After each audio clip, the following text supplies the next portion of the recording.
Noin kuukausi sitten syötiin Helmin kanssa melonin makusta jäätä Japanissa. Se oli aika hyvän makusta. Pari viikkoa sitten meikä tuli takaisin Suomeen ja Helmi jäi Japaniin. Elikkä tällä hetkellä leikkaa melonia yksikseni. Helmi jäi siis tekemään vaihtoa sinne. Hän on tämmöisessä tutkimusryhmässä ja he tutkivat aivosyöpää. Erittäin tärkeää aihetta. Ja mulla alkoi työt täällä Suomessa, joten en voinut jäädä sinne edes maleksimaan. Nyt me ollaan siis niin sanotusti etäsuhteessa. Mutta mitä se tarkoittaa olla etäsuhteessa? Onko se sitä, että suhde on tauolla? Toivottavasti ei. Vai onko se sitä, että sitä ylläpidetään niin sanotusti lepotilassa? Se menee semmoiseen standby-modeen. Miten etäsuhteessa pitäisi niinku käyttäytyä? Laitetaanko viestiä päivittäin vai hyvin harvoin? Soitellaanko useammin? Ottaako toinen mielensä, jos ei laitakaan niin usein viestiä? No mutta ei se nyt noin vakavaa ole. Vaikeintahan tässä on se aikaero. Japanissa kello on 6 tuntia eteenpäin, niin meikä pääsee töistä, niin Helmi menee jo nukkumaan. Mutta ehkä oudoin asia, mikä tässä etäsuhteen aikana on niinku tullut mun ajatuksiin, on tämmönen assosiaatio Japanin ja Helmin välillä. Eli kun Helmi on Japanissa, niin mä vähän niinku koen kaikki Japanin asiat Helminä. Esimerkiksi se, että Brasilia voitti Japanin 2-1 jalkapallon MM-kisoissa. Se sai mut vähän tunteelliseksi jopa, koska mä assosioin sen Japanin tippumisen sieltä kisoista jotenkin niinku Helmiin. En tiedä, se on jotenkin tosi jännä, että ihminen pystyy assosioimaan tai niinku liittämään tommosia niinku täysin irrallisia asioita yhteen. Helminkaan me ollaan sovittu, että silloin tällöin laitetaan viestiä ja sitten kun on enemmän aikaa esim. Viikonloppusi, niin sit soitellaan pidempiä puheluita. Ja ehkä se, että on niinku armollinen toiselle, että ei suutu siitä, jos toinen ei vaikka vastaa muutamaan tuntiin, koska hän voi olla vaikka nukkumassa. Viime viikonloppuna puhuttiin semmonen reilu tunnin puhelu, jossa käytiin läpi vähän kaikkea, mitä on tapahtunut. Ja sitten ne viestit, mitä me laitetaan päivän mittaan, niin ne voi sisältää ihan mitä vaan. Miten on mennyt, mitä tapahtuu, kuin sulla on mennyt. Matalan kynnyksen viestittely.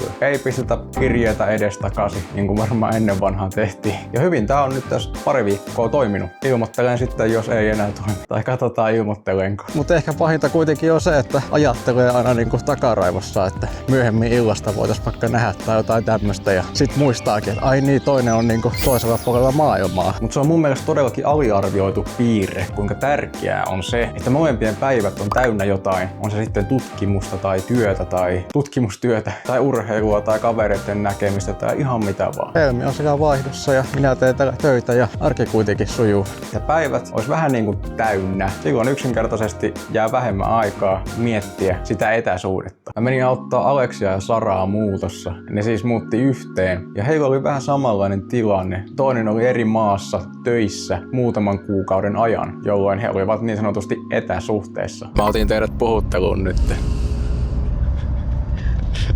Miksi sä oot noin vakava? Onnittelut uuteen kotiin. Niin, tämän videon aihe, ne on etäsuhteet. Ja tehän ootte asiantuntijoita. Mikä on teidän mielipide etäsuhteesta?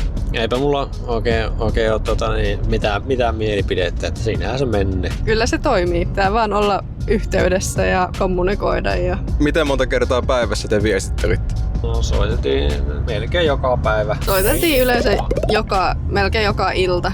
Ja sitten sellaista peruspäivittelyä, että miten menee. Mutta riippuu vähän päivästä, koska sitten molemmat oli kanssa aika kiireisiä. Jos oli jotain iltamenoa jommalla kummalla, niin sitten ei siinä mitään. Sitten vaan soiteltiin vaikka seuraavana aamuna tai näin. Että kuitenkin tuntui koko ajan silleen, että oli jossain yhteydessä, että oli sitten laittava naamakuva jossain Snapissa tai muuta, että on hengissä. Se riittää.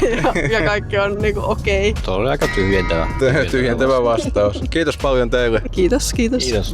Ja jos sä oot nyt etäsuhteessa, niin mä nyt vähän motivoin sun. Aivan hetkenä minä hyvänsä te tuutte taas näkemään. Ja ei kannata miettiä tätä silleen niinku erona, vaan väliaikaisena vaiheena. Se on ihan tieteellinen tosiasia, että etäsuhteen jälkeen niin suhde on entistä kestävämpi. Voi vaikka näyttää, että tossa on yksi tutkimus ja tossa on kans toinen tutkimus, jotka liittyy tähän asiaan ja todistaa tämän mun pointin.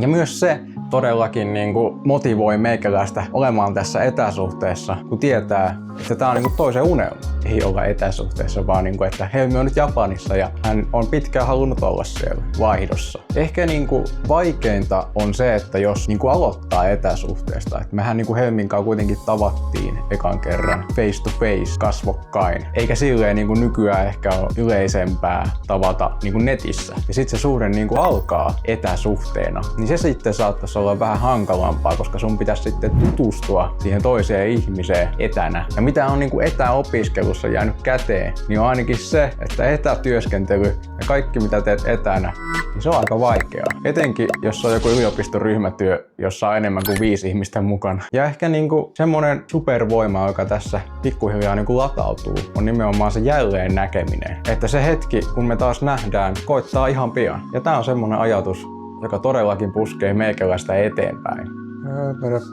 Nämä siemenet pitää pistää roskikseen. Ja siellä ne sitten haisee. Onko mitään vinkkejä? Mun olisi pitänyt saada kuulla tää kysymys ennemmin, niin mulla olisi ollut aikaa vähän miettiä ja valmistautua.